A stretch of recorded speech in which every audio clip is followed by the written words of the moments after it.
Free at last from dire oppression, free from armies shouting hate, free at last from brute aggression, free a new life to create. Let us build new lives in beauty, let the grass wave full and green, let peace be our highest duty, joy in every eye be seen.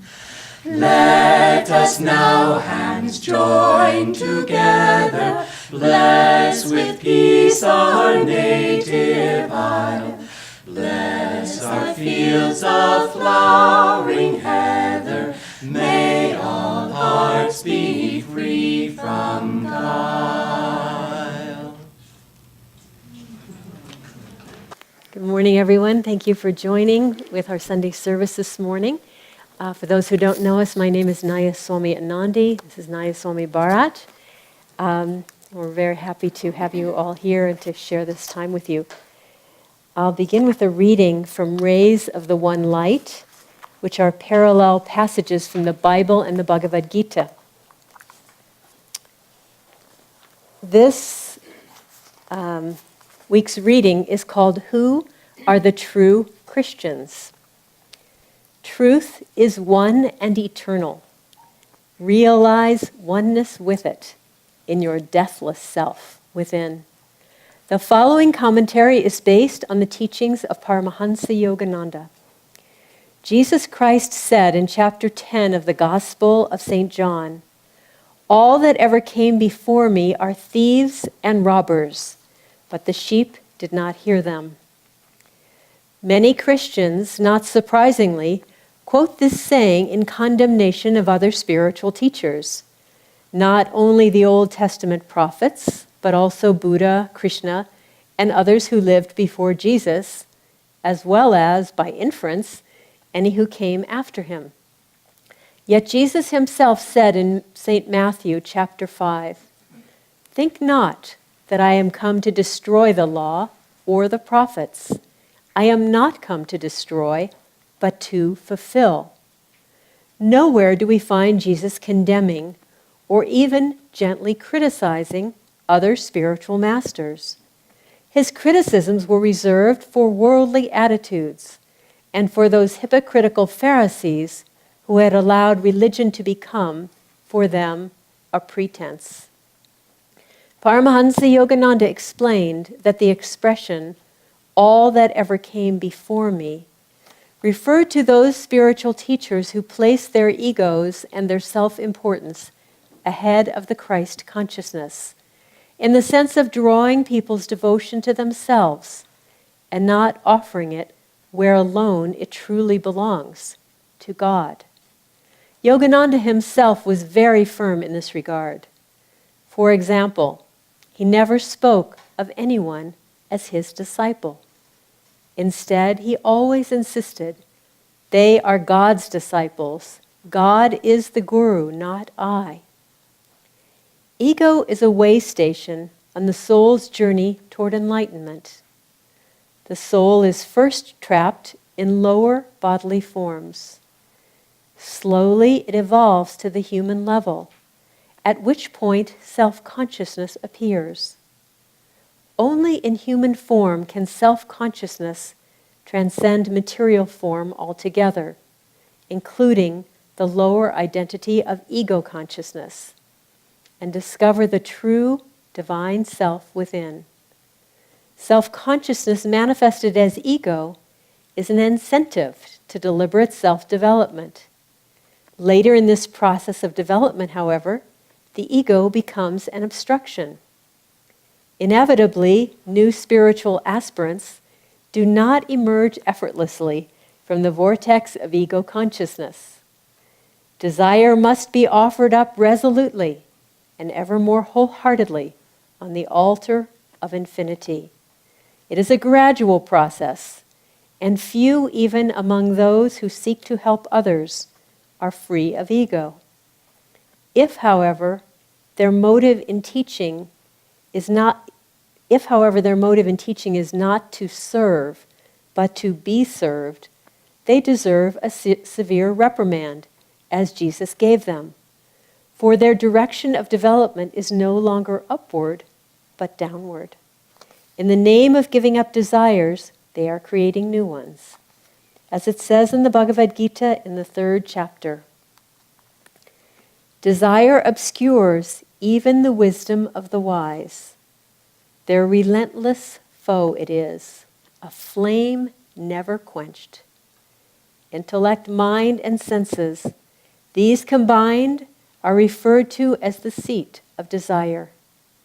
Desire through them deludes and eclipses the discrimination of the embodied soul. O Arjuna, discipline your senses, and having done so, work to destroy desire, annihilator of wisdom and of self-realization. Give God the credit for everything you do. See Him as the true doer. Thus, through Holy Scripture, God has spoken to mankind. Om, Om, Om.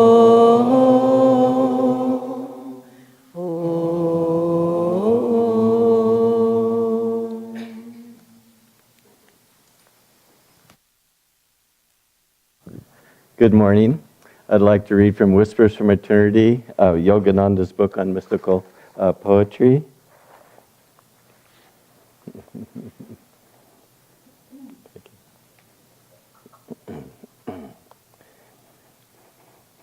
I want to use my own will, but guided ever, Father, toward the golden paradise of all fulfillment.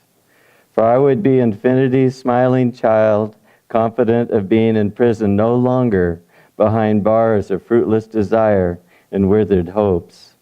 I would break the shameful cords of lethargy that have presumed to hold me and step fearlessly into freedom. Released, I now blaze my way through forests of every limitation and delusion. Oh, my little vain ego may strut proudly, saying, behold my glory, worship me. But I will look through its transparent form and behold thine unimaginable beauty, clothed in the subtle form of the whole universe. Silent tune hearing of my soul will ignore that tiny boasting masquerader, my little self impersonating thee, and will listen to the wind-borne fragrant music of thine own matchless voice whispering across the ages, I am he. What a wonderful poem. I was on tour when I was just after I had written Sharing Nature Children, and I was in Pennsylvania, and the sponsor there was a very devout Christian, sort of fundamentalist a little bit in his flavor. And he was sort of observing me because he knew I was from Ananda, and he saw me pray and blessing my food and before the program, doing anything that any of us would have done. And he liked me, and I liked him. And I was waiting for my ride on to the next place, and he said, Joseph, could you come up to my study with me? And so we went up to his study, and he sat down, and I sat down, and he started praying to Jesus. And he said to Jesus, Joseph loves you very much, and would you make a special exception and let him into heaven?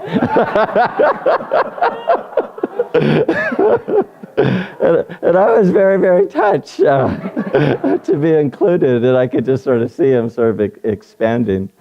And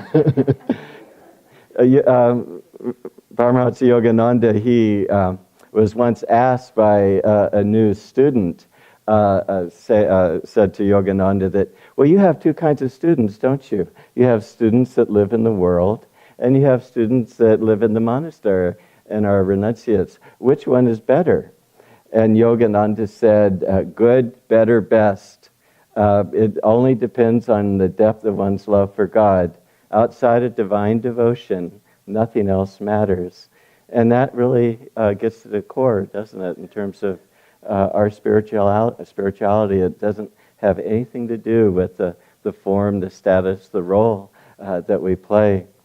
In thinking about today's reading, how God, we're made in the image of God. We're children of God. And He gives us the power of creativity, just like God is creative. We aren't automatons, and He wants us to create. Do you know that when we become really in tune with God, that He lets us create universes? That's when we're on the causal plane and have that consciousness. But He wants us to be creative. But we have to start out slow, don't we? And we're using our will. There's said to be 3 different kinds of will. The first one is no will. And and this is the evolving soul that doesn't have a lot of self-initiative. And Swami Kriyananda said that it's the Sudra stage of existence, and it only really is time where that soul can grow. There's not a whole lot you can do. In the early days of Ananda, we had a typist who was a little bit of that persuasion, and in the office, she'd be typing along,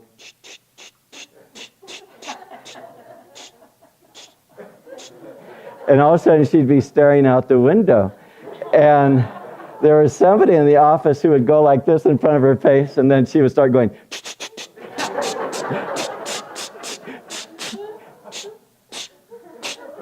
and he'd be talking like somebody in New York, and he'd go like that in front of her face. All of a sudden, and we saw her some years later, and she had lots of energy, and it was really great to just see that she was able to, just be more dynamic. And and then there comes the next will, and that's my will. And this is where we have initiative. And but we're really wrapped up in our will. And Winston Churchill, he was asked, "Do you have an ego?" And he said, "Of course I have an ego. Where do you get it without one?" And this is a perfectly understandable statement when you look at we've come from no will, and any kind of will is better than no will.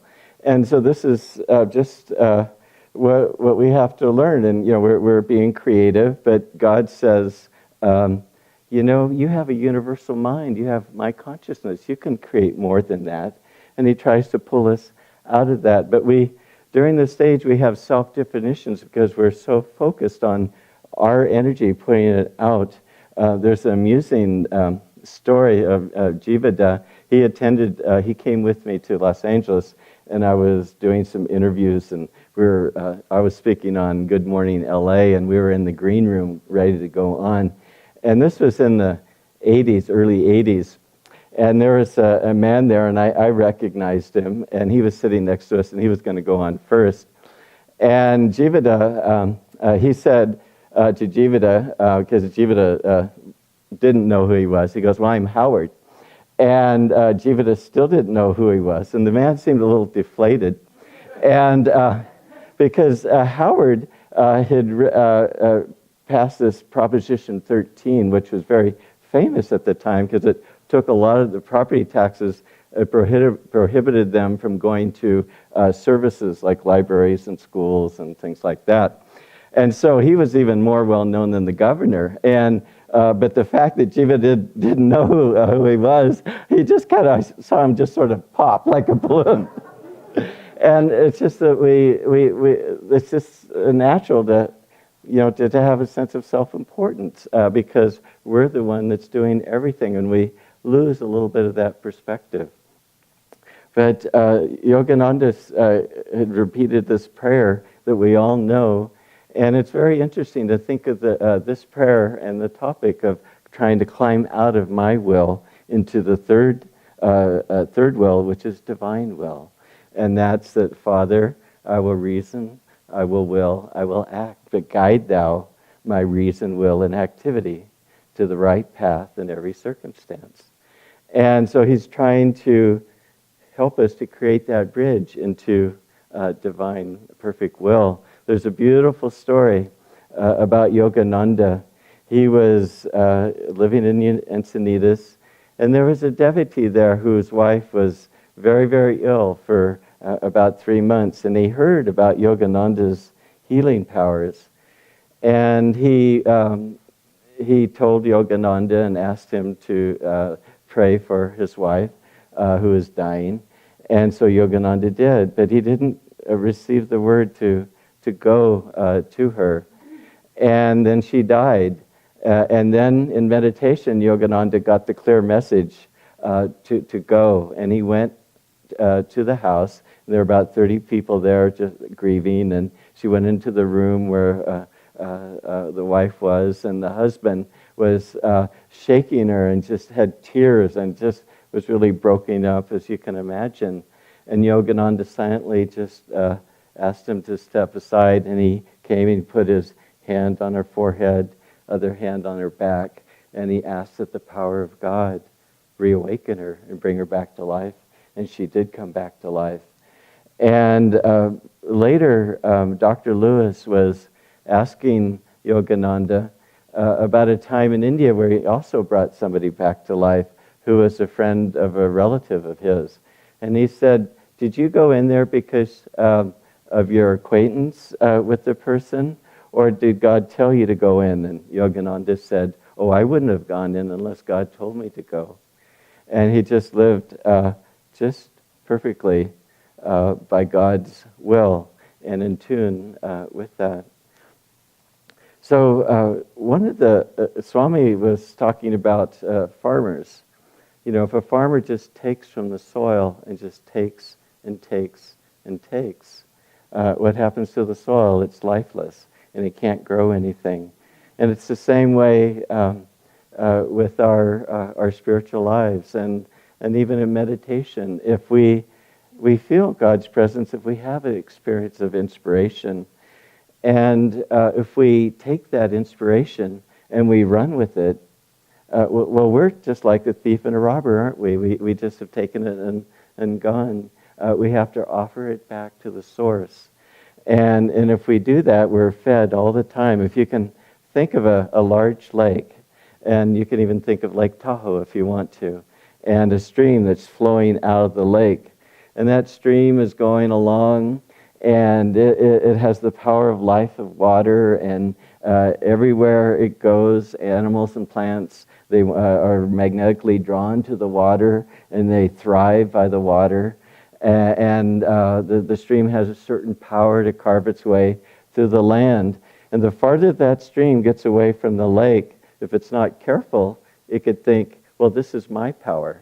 And this is what I am. And everybody loves me and wants to be by me. But what does meditation do? Meditation brings us back to the lake. And we feel the expansiveness of the lake. And so even though we may be a small stream, we carry the consciousness of the lake wherever we are in the stream. And so I was thinking about, you know, we're told to really sense and understand that God is the doer. But if we don't have an experience of God's power in our lives, well, then isn't it natural that we'll fly by our own power? Because that's the only thing that we see that exists. So it's so important through meditation. Swami was talking about the Om vibration. He said that you experience a great reality and you realize that you are part of that reality. We have maybe experience of the inner light. The inner light has been described as greater than 1,000 suns. We've all been touched in some way by God's presence. And we know that it's just so much more than our daily existence. In the scriptures, it talks about God as being supremely relishable. And the Hari, the thief of hearts.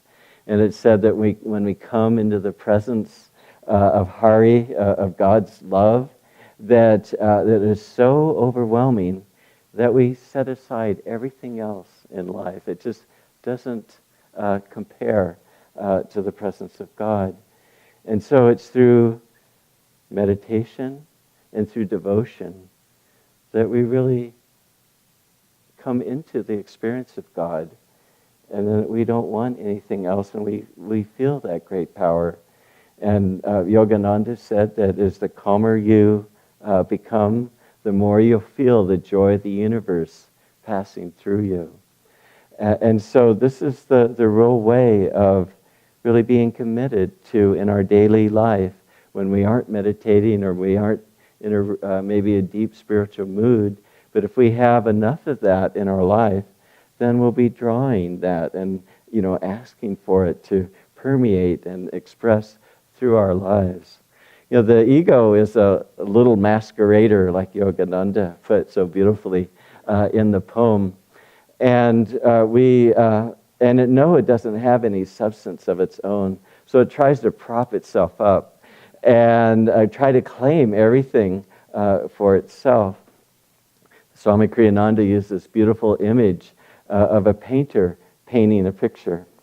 And the painter is very so proud because he painted this beautiful landscape. But Swami said, but who created the beautiful landscape?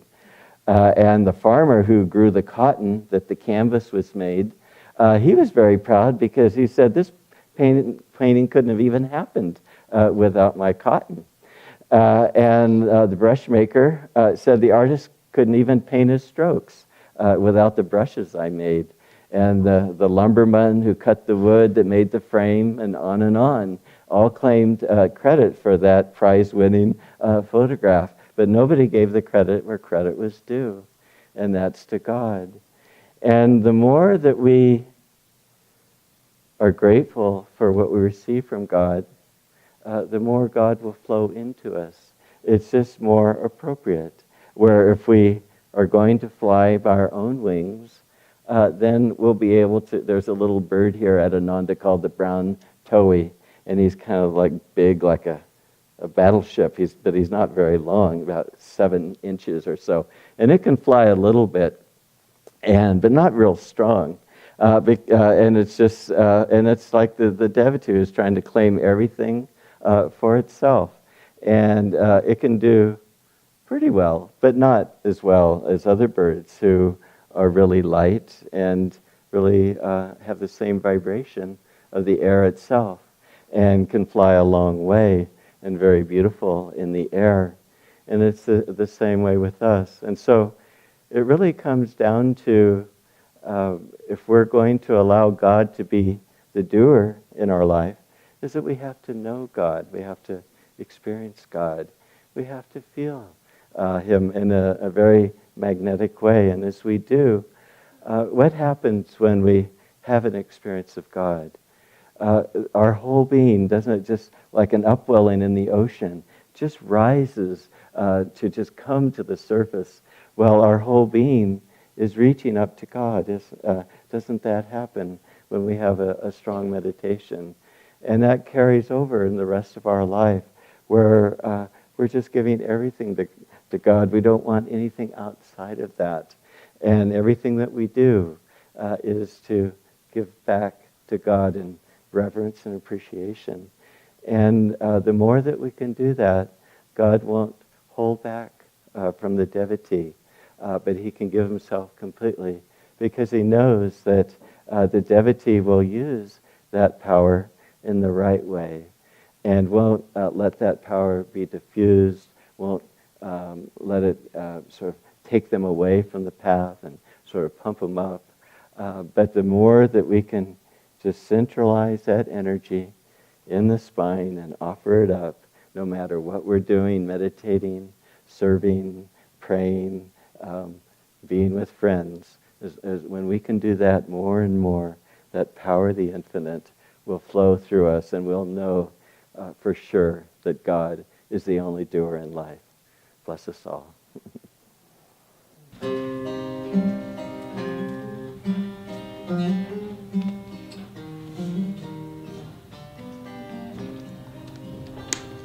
There lived a tender maid in a far-off country. The strangeness of this world made her sigh. sons asked their fathers for money and clothes, but all she could ask was, why?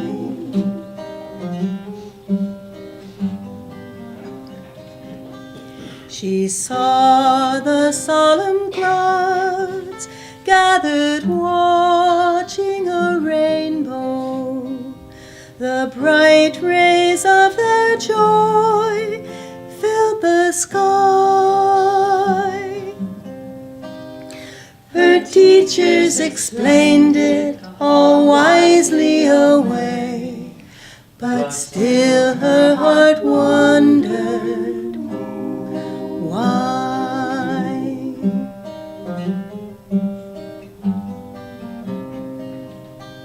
She saw the silent stars thrill the night with their gladness.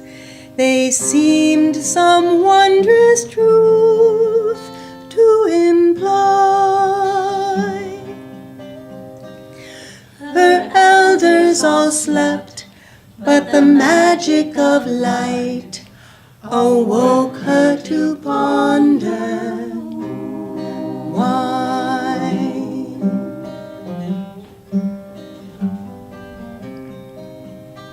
She saw a mother smile as she tended her baby, a widow weep that love had to die. The joy of new friends and the sadness of parting, all these made her ask God, why?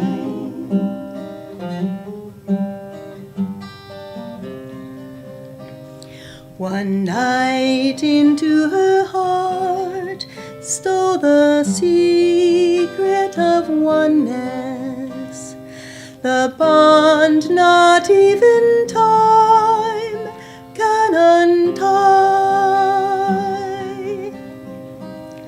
For love then possessed her and made her his own. In love she at last learned,